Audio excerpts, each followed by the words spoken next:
माता की, भारत माता की।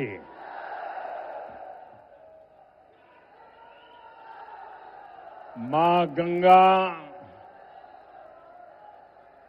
माता अंबिका भवानी, बाबा हरिहरनाथ के ई पवित्र भूमि के हम प्रणाम करत बानी।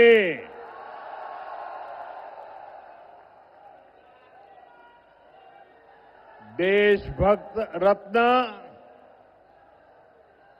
डॉक्टर राजेंद्र प्रसाद, लोकनायक जयप्रकाश नारायण,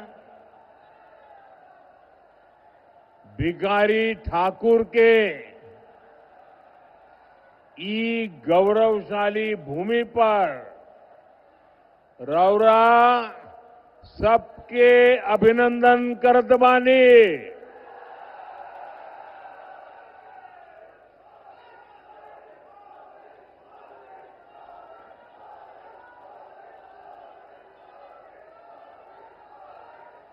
वीर कुंवर सिंह जी की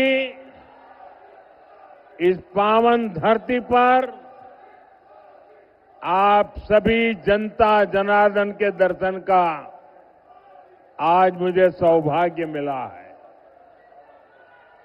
इतनी विशाल संख्या में हमारी बहनें बेटियां आज हमें आशीर्वाद देने आई है।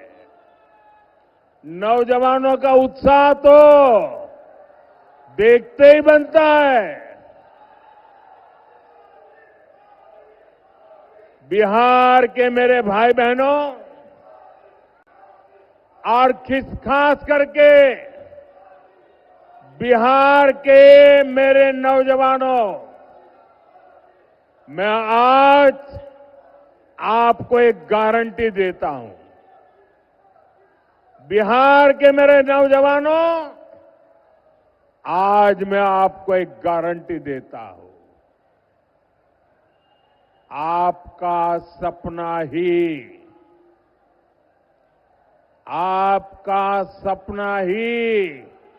मेरा संकल्प है।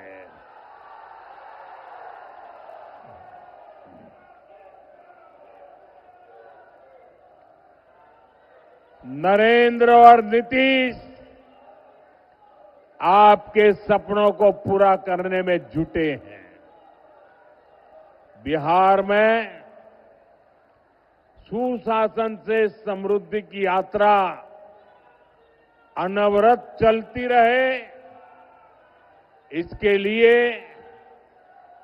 भाजपा एनडीए के इन सभी साथियों को विधानसभा जाना जरूरी है।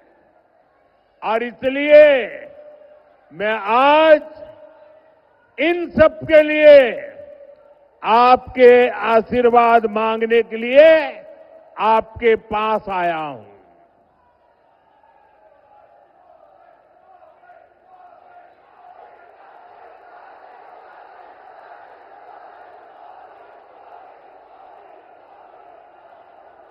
मेरे पुराने साथी, मेरे मित्र राजीव प्रताप मुझे भी बता रहे थे कि कई लंबे 48 घंटों से बारिश धूम चल रही थी। एक तरफ दिवाली गई, छठ पूजा का इतना पवित्र महत्वपूर्ण त्योहार, और इतनी सारी बारिश, इसके बावजूद भी छपरा का जो माहौल मैं देख रहा हूं, वो यही कह रहा है, फिर एक बार एनडीए सरकार, फिर एक बार, फिर एक बार, फिर एक बार बिहार में फिर से सुशासन सरकार।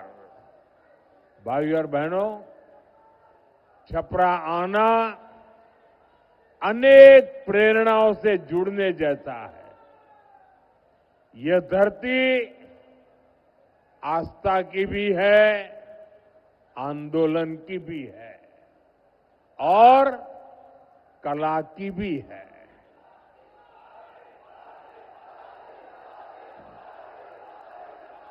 इस मिट्टी में जादू है जो शब्दों को भी जीवंत बना देती है। भिखारी ठाकुर जी ने इसी मिट्टी की महक समाज के संघर्ष और लोक जीवन की पीड़ा को गीतों में पिरोया था। भोजपुरी और समाज की जो सेवा उन्होंने की, वो आने वाली हर पीढ़ी को प्रेरित करती रहेगी। साथियों, मैं भी पूर्वांचल का सांसद हूं।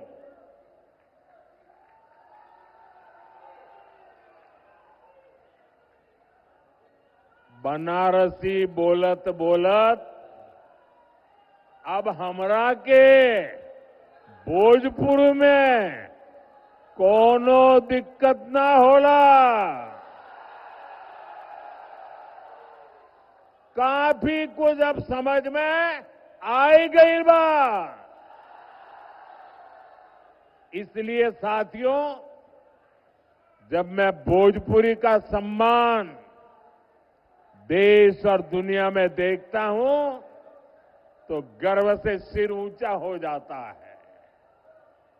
अभी कुछ महीने पहले ही मैं त्रिनिदाद और टोबैगो गया था। बहुत दूर है ये देश। जब मैं वहां एयरपोर्ट पर उतरा तो लगा जैसे बनारस या छपरा के घाट पर हूं। वहां के लोगों ने भोजपुरी चौताल से सबका स्वागत किया।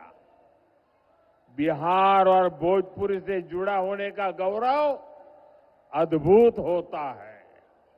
लेकिन साथियों, मैं आपको ये भी याद दिलाना चाहता हूं कि लालटेन वाले हो, पंजे वाले हो या उनके इंडी गठबंधन के साथी, ये लोग कैसे बिहार और बिहारियों का अपमान करते हैं। कांग्रेस के पंजाब के एक मुख्यमंत्री थे। उन्होंने एक रैली में खुला ऐलान किया।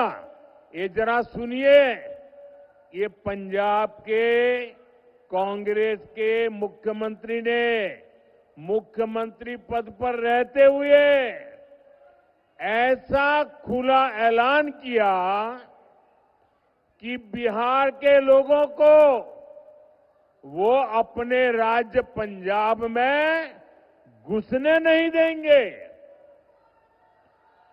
कांग्रेस के मुख्यमंत्री ने पंजाब में भाषण किया और उस समय मंच पर उन्होंने तो भाषण किया, उस समय मंच पर गांधी परिवार की एक बेटी जो आजकल पार्लियामेंट में बैठती है, वो जब एक बोल रहे थे कि पंजाब के लोग बिहार के लोगों को पंजाब के मुख्यमंत्री पंजाब में घुसने नहीं देंगे, और ये कांग्रेस के इतने बड़े परिवार की बेटी खुश होकर के तालियां बजा रही थी। उधर तेलंगाना और कर्नाटक में कांग्रेस के नेता बिहारियों को गालियां देते रहते हैं। तमिलनाडु में डीएमके के लोग बिहार के मेहनतकश लोगों को प्रताड़ित करते हैं और बिहार में आरजेडी क्या करती है? इतना सारा हो रहा है, आरजेडी को सांप सूंघ जाता है। और इस बार तो इस चुनाव में इन लोगों ने सारी हदें पार कर दी है। जिन लोगों ने अपने राज्यों में बिहारियों को गालियां दी, उन लोगों को कांग्रेस ने बिहार में चुनाव प्रचार में बुला लिया। साथियों, ये सब अचानक ऐसे ही नहीं हुआ है। ये बिहार के चुनाव में कांग्रेस की सोची समझी साजिश के तहत हुआ है। कांग्रेस चाहती है कि आरजेडी का ज्यादा से ज्यादा नुकसान हो और इसलिए कांग्रेस बिहार विरोधियों को बिहार चुनाव प्रचार में ला रही है। एक उदाहरण है कि आरजेडी कांग्रेस की लड़ाई कितनी बड़ी होती जा रही है। साथियों, हमारी संस्कृति, हमारी आस्था, हमारी धरोहर, यही बिहार की आत्मा है। भाई, इन बच्चों से जो फोटो लाए ले लीजिए। ये कब से हाथ ऊपर करके थक जाएंगे, जरा ले लीजिए। एनडीए सरकार विकास भी, विरासत भी, इस मंत्र पर काम कर रही है। जरा एसपीजी के लोग ये कलेक्ट कर ले भाई। हम धरोहर को रोजगार से जोड़ रहे हैं। आप काशी विश्वनाथ धाम या अयोध्या धाम जाइए, वहां हुए विकास के बाद श्रद्धालुओं की संख्या लगातार बढ़ रही है। इससे रिक्शा वाले, टैक्सी वाले, नाव वाले, होटल वाले, खिलौने बेचने वाले, साड़ी बेचने वाले, कपड़े बेचने वाले, सबकी कमाई बढ़ी है। अब यही काम हमारी सरकार यहां छपरा और आसपास के इलाकों में दोहरा रही है। भाजपा एनडीए सरकार यहां हरिहरनाथ कॉरिडोर बना रही है, गंगा घाटों का सुंदरीकरण कर रही है। आने वाले सालों में यहां श्रद्धालुओं के लिए अद्भुत सुविधाएं होगी और साथ ही पर्यटन आधारित रोजगार के नए अवसर भी बनेंगे। साथियों, हमारी सरकार बिहार की धरोहर को कैसे रोजगार से जोड़ रही है, इसका एक उदाहरण गंगा विलास क्रूज है।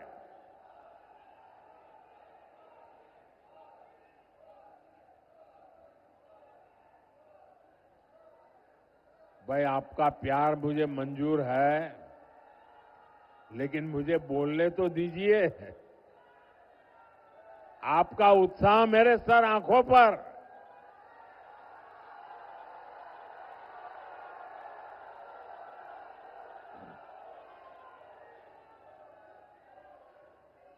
लेकिन मेरी बात आपको घर घर पहुंचानी है और इसलिए आप जितना ध्यान से सुनेंगे, आप जब बूथ में जाएंगे लोगों को बता पाएंगे।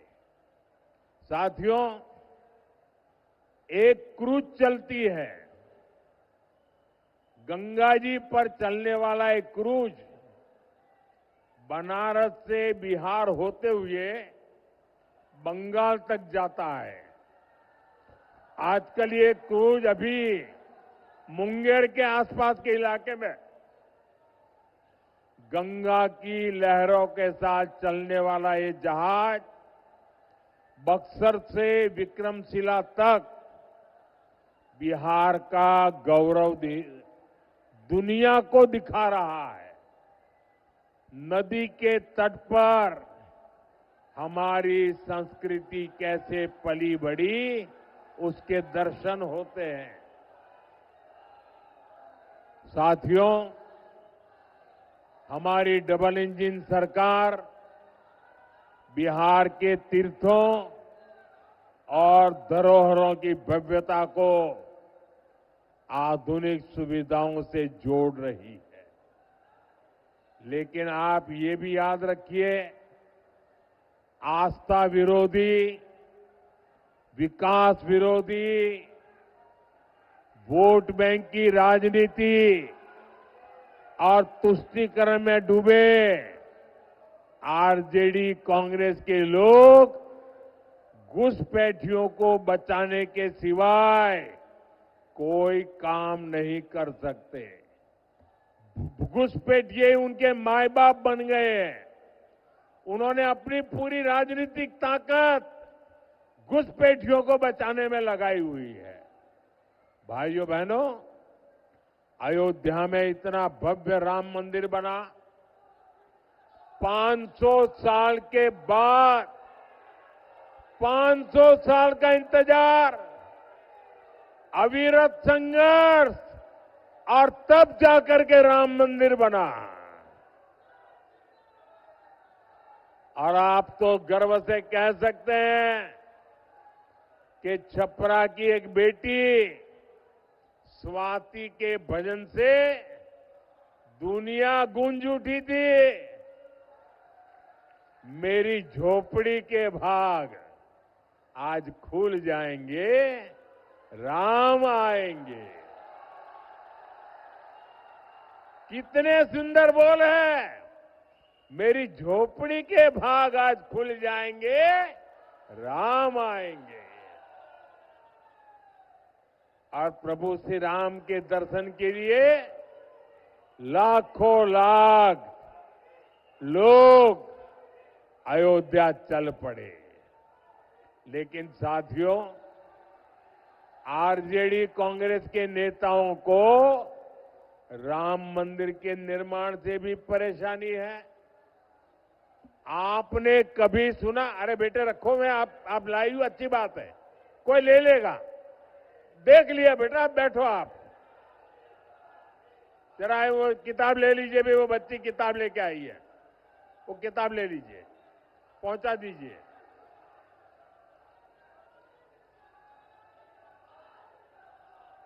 थैंक यू बेटा, थैंक यू।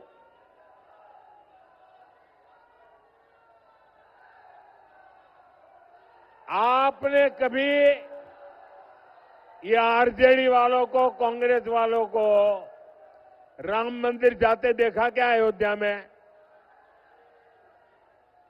नहीं, क्योंकि उन्हें डर है कि अगर वे अयोध्या में प्रभु श्री राम के दर्शन कर लेंगे तो उनकी वोट बैंक नाराज हो जाएगी, तुष्टीकरण का गणित बिगड़ जाएगा, एक घुसपैठिए उनके माथे पर चढ़ जाएंगे।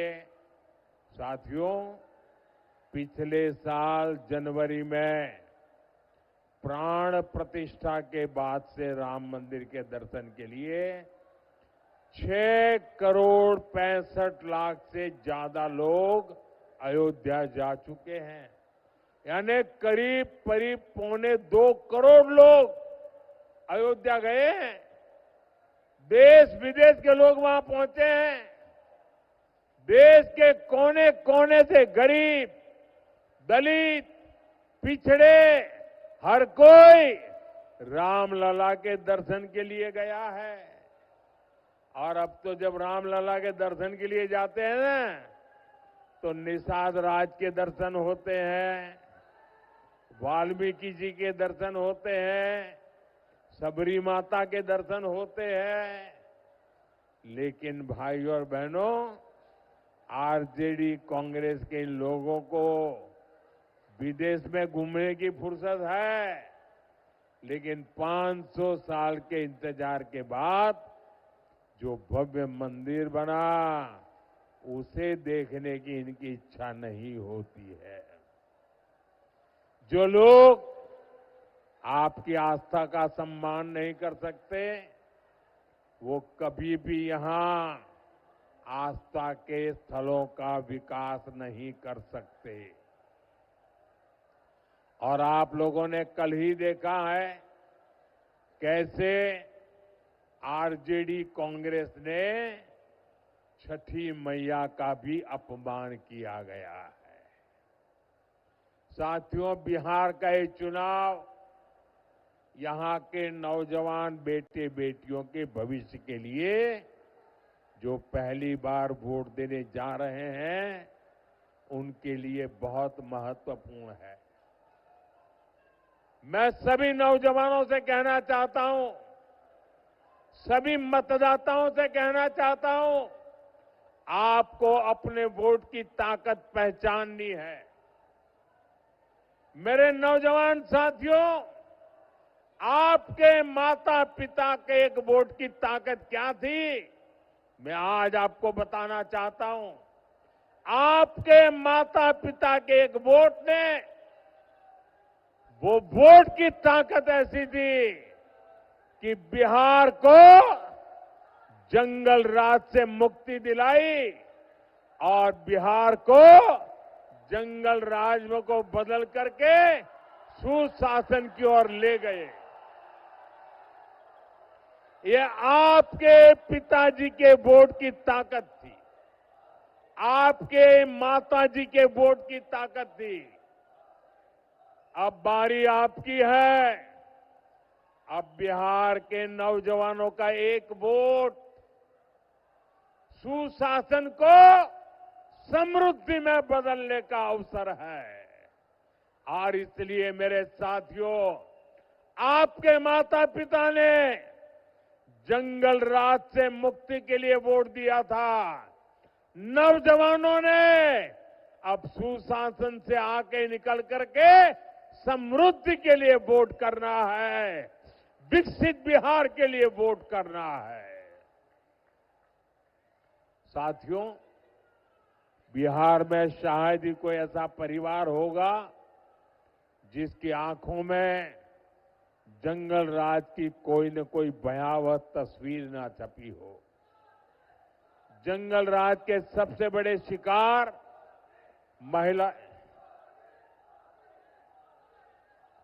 जंगल राज के सबसे बड़े शिकार महिलाएं रही है, बच्चे रहे हैं। आजकल के युवा जब दलित आईएएस अफसर की पत्नी के साथ जो हुआ था, वो जानेंगे तो शहर उठेंगे। मैं बिहार की बात कर रहा हूं, जंगल राज के समय की बात कर रहा हूं, आईएएस अफसर की बात। और ये 1998 1998 की बात है। उस दलित आईएएस अधिकारी की पत्नी ने राज्यपाल को, गवर्नर को चिट्ठी लिखकर खुलासा किया था कि आरजेडी के गुंडों ने कई दिनों तक उनसे बलात्कार किया था। आरजेडी गुंडों ने परिवार के अन्य महिलाओं को भी नहीं बख्शा था, उन्हें भी प्रताड़ित किया था। साथियों, आरजेडी की सरकार में मुख्यमंत्री कार्यालय भी माफियाओं का कार्यालय बन गया था। सरकार चलाने वाले तक जंगल राज में सुरक्षित नहीं थे।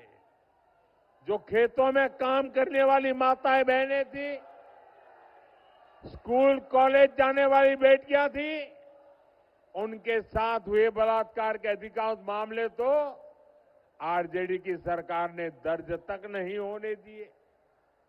गरीबों, दलितों, महादलितों, अति पिछड़ों के लिए तो न्याय के दरवाजे, हर दरवाजे बंद थे। आजकल बिहार में आरजेडी के समर्थक जिस तरह अपने गानों में धमकियां दे रहे हैं, उनमें भी आपको जंगल राज की झलक मिलेगी। साथियों, ये आरजेडी, कांग्रेस, लेफ्ट वाले आजकल उद्योग और फैक्ट्री को लेकर झूठ पर झूठ बोल रहे हैं, लेकिन इनकी सच्चाई भी आज के युवाओं को जानना जरूरी है। साथियों, एक समय था जब मढ़ौरा बिहार का फलता फूलता औद्योगिक केंद्र था। एक गुलामी के कालखंड से ही औद्योगिक सेंटर था और यहां बनता लेमन जूस, ये नई पीढ़ी को पता नहीं होगा। लेमन जूस पुराने सबको याद होगा, मुझे याद है। मैं जब बच्चा था, हमारे गांव की स्कूल में खेलने जाते थे ना, तो हमारे टीचर ये लेमन जूस की एक गोली देते थे। वो लेने के लिए हम इंतजार करते थे, हमें गोली मिलेगी। वो यहां बनती थी। ये बिहार ही नहीं, देश भर के बच्चों की पसंदीदा टॉफी होती थी। मढ़ौरा की लेमन जूस, यहां की चॉकलेट देश भर में सप्लाई होती थी। लेकिन फिर जंगल राज आ गया। रंगदारी, फिरौती, प्रोटेक्शन मनी, आरजेडी के ऐसे भली भांति के गुंडा टैक्स लगते गए। लाल झंडा गैंग ने काम बंद करवा दिया और अंग्रेजों के जमाने में बनी लेमन जूस बनाने वाली मॉर्टन फैक्ट्री बंद हो गई। ये सिर्फ एक फैक्ट्री का उदाहरण नहीं है, ऐसी कई मिलें और फैक्ट्रियां जंगल राज ने बंद कर दी और देखते ही देखते यहां काम कर रहे हजारों लोग बेरोजगार हो गए। उनको पलायन होने के लिए मजबूर होना पड़ा। आपको भूलना नहीं है, आज भी जब उद्योगों से जुड़े लोग, निवेश करने वाले लोग आरजेडी और लाल झंडा जैसे जब सुनते हैं ना, तो आने से 50 बार सोचते हैं, दूसरे राज्य में चले जाते हैं। साथियों, एनडीए सरकार मढ़ौरा के उस गौरव को फिर से लौटाने में जुटी है। मढ़ौरा की रेल फैक्ट्री इसका उदाहरण है। एनडीए की डबल इंजन सरकार के कारण आज मढ़ौरा में बने इंजन विदेशों में निर्यात हो रहे हैं। अफ्रीका के देशों की ट्रेनें हमारे मढ़ौरा में बना इंजन चला रहा है। बिहार में बना इंजन आज दुनिया में काम आ रहा है। मैं आपको विश्वास दिलाता हूं, हमारा मढ़ौरा, हमारा सारण, हमारा बिहार फिर से मेड इन इंडिया की शान बनने वाला है।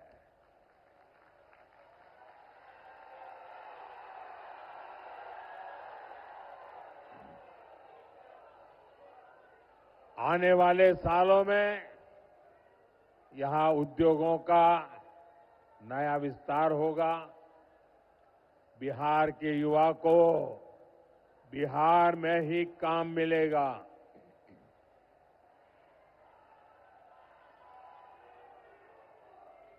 लेकिन साथियों, आपको ध्यान रखना है, जंगल राज वाले शिकारी, जंगल राज वाले शिकारी आपको लगातार भ्रमित कर रहे हैं, लालच दे रहे हैं। आरजेडी घोषणा, कांग्रेस ने अपना घोषणा पत्र,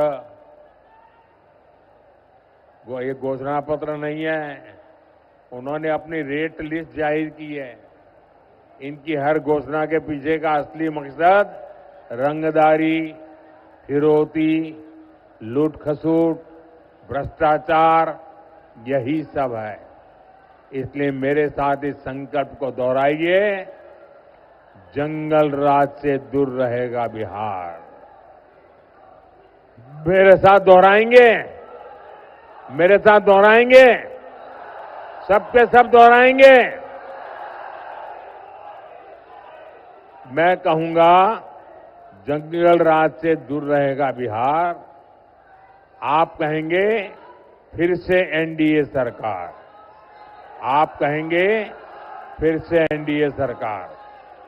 जंगल राज से दूर रहेगा बिहार, जंगल राज से दूर रहेगा बिहार, जंगल राज से दूर रहेगा बिहार। साथियों, मैं देख रहा हूं यहां इतनी बड़ी संख्या में हमारी माताएं बहनें आई हैं। बिहार के विकास में यहां की बहनों बेटियों की बहुत बड़ी भूमिका है। हमारी बेटियां आत्मनिर्भर बने, वे अपना परिवार का भविष्य समृद्ध करें, इसके लिए हम लगातार काम कर रहे हैं। ड्रोन दीदी, जीविका दीदी, बैंक सखी, लखपति दीदी, अनगिनत अभियान, ऐसे कितने ही प्रयासों ने बिहार में बहनों बेटियों को नई ताकत दी है। बिहार की बहनें मुख्यमंत्री महिला रोजगार योजना से भी बहुत खुश हैं। 1,30,00,000 बहनों के खाते में 10-10 हजार रुपया पहुंच चुके हैं। इस पैसे से वे अपना काम शुरू कर रही है। और मैं आपको एक और बात कहूंगा, जब यहां फिर एनडीए सरकार बनेगी तो मुख्यमंत्री महिला रोजगार योजना के तहत और भी अधिक मदद दी जाएगी। साथियों, बिहार के नौजवानों को रोजगार के लिए भी हमारी सरकार लगातार काम कर रही है। बिहार में भी करीब 2 करोड़ मुद्रा खाते हैं। और आप जानते हैं, ये मुद्रा योजना के तहत बिहार के नौजवानों को कितना पैसा मिला है? ये राशि है, अकेले बिहार की बात मैं बताता हूं, 2,80,000 करोड़।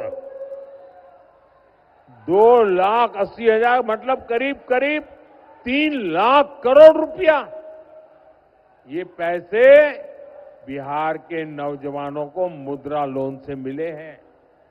दलित, महादलित, पिछड़े, अति पिछड़े परिवारों को इससे बहुत फायदा हुआ है। साथियों, जिसको किसी ने नहीं पूछा, मोदी उनको पूजता है।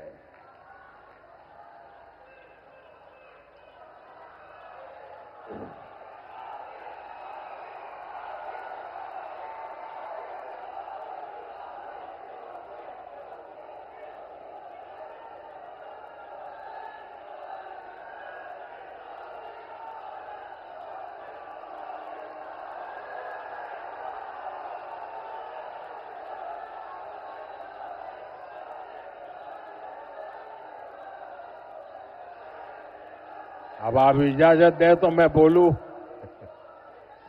आपका प्यार इतना है और आपका जुस्सा भी इतना जोरदार है कि मेरी आवाज भी दब जाती है।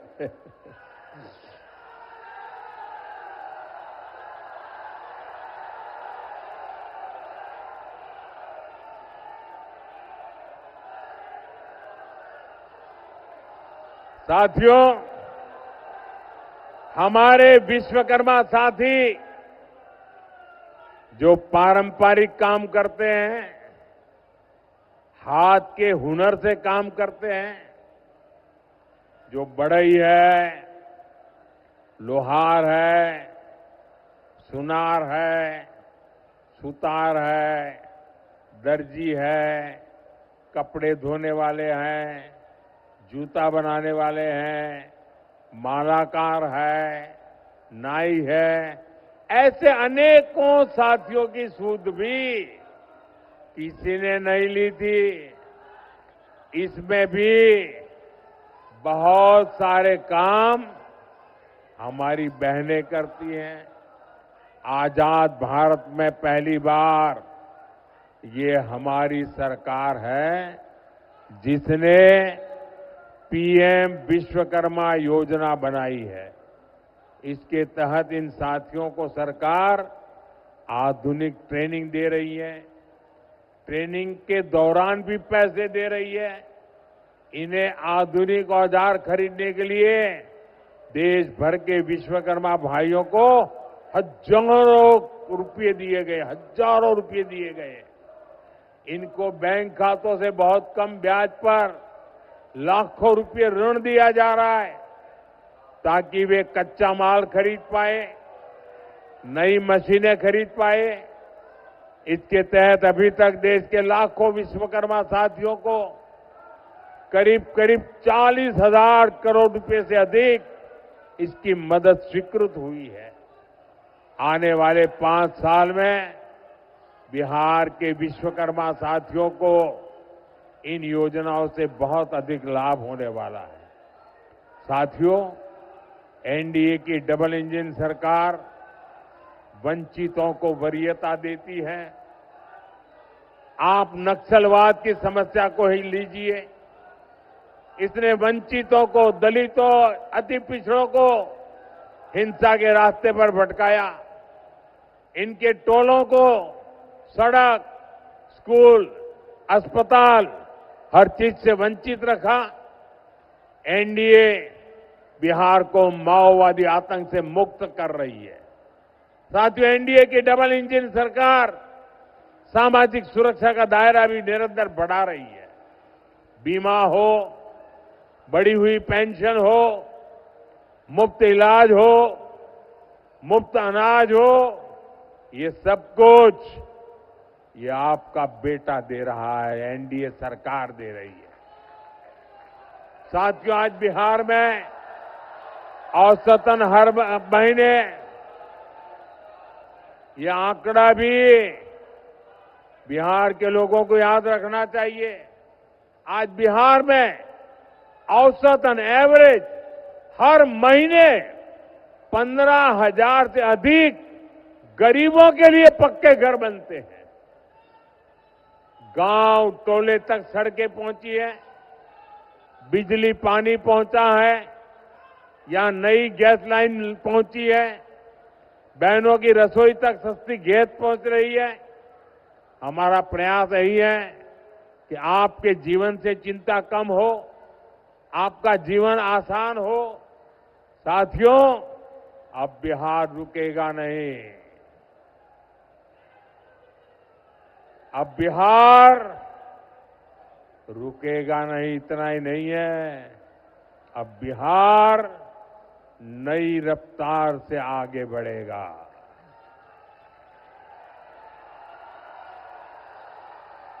अब मतदान के दिन 6 नवंबर के लिए ज्यादा समय नहीं है।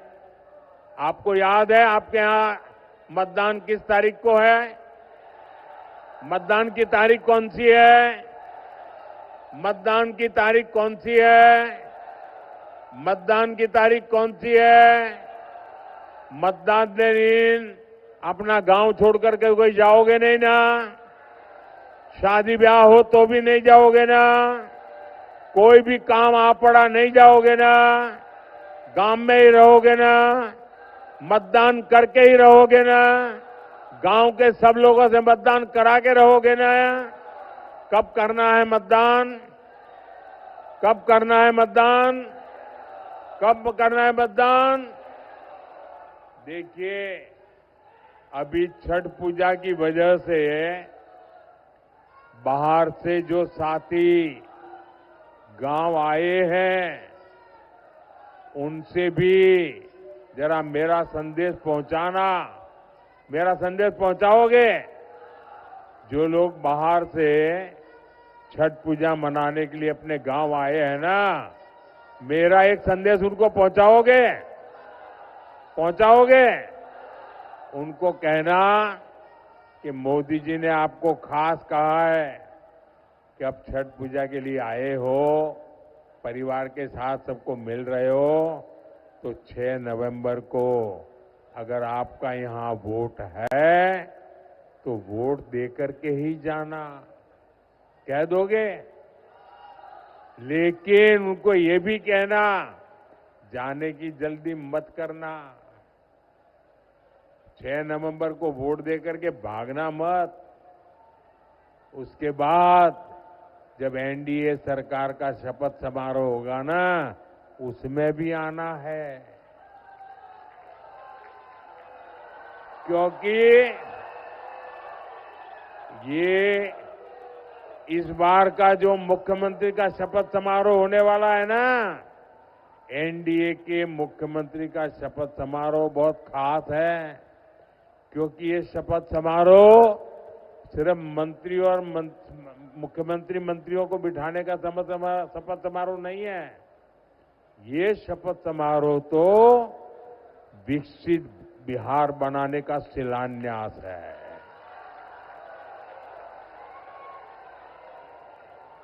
ये चुनाव विकास के महान अभियान को गति देने वाला है। इसलिए इस महायज्ञ में जो बाहर से यहां लोग आए हैं, उनका योगदान भी बहुत जरूरी है। भाइयों बहनों, हम सबका काम है लोकतंत्र में, हम सबकी जिम्मेवारी है खुद तो वोट करें, लेकिन औरों से भी वोट करवाएं। ज्यादा से ज्यादा मतदान होना चाहिए। सुबह सुबह मतदान केंद्रों पर पहुंचना चाहिए। और भाजपा के, जेडीयू के, लोजपा के, हम पार्टी के, आरएलएसपी पार्टी के, जिस भी पार्टी के उम्मीदवार हमारे यहां से आपके यहां हो, उन सबको भारी बहुमत से विजयी बनाना है।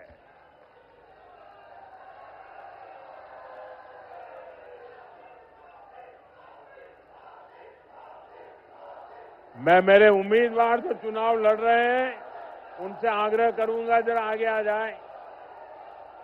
जो उम्मीदवार चुनाव लड़ रहे हैं वो आगे आ जाए।